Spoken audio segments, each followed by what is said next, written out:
Өзбекстан халық шайыры Абдулла Арипов хақында факт. Мархум шайыр Абдулла Арипов 1941 жылдың 21 мартында Қашқадария уалаятында туылған. Абдулла Ариповтың әкесі жәмиет қожалығы басшылығы, анасы үй бикесі болған.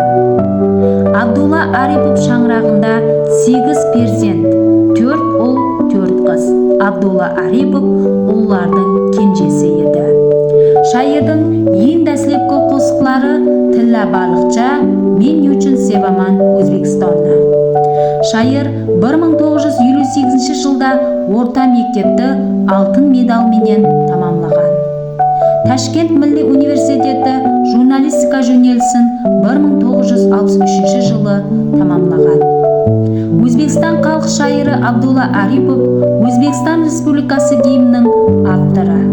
1998 жылы Абдулла Ариповқа Өзбекстан қаһарманы атағы тапсырылды. 2001 жылдары 4 томлық сайланма Абдулла Ариповтың сара асарлары баспадан шыққан.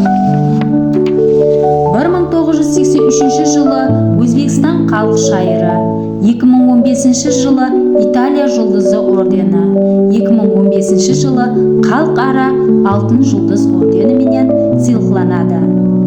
Абдулла Арипов 2005 жылда сенат ағзасы етіп тағайындалған.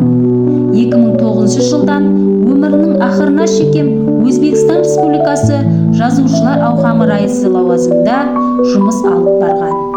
Абдулла Арипов 2016 жылдың 5 октябрында ұзақ уақыт давам еткен кеселіктен соң ақш-тың Техас штатында 75 жасында өмірден өтеді.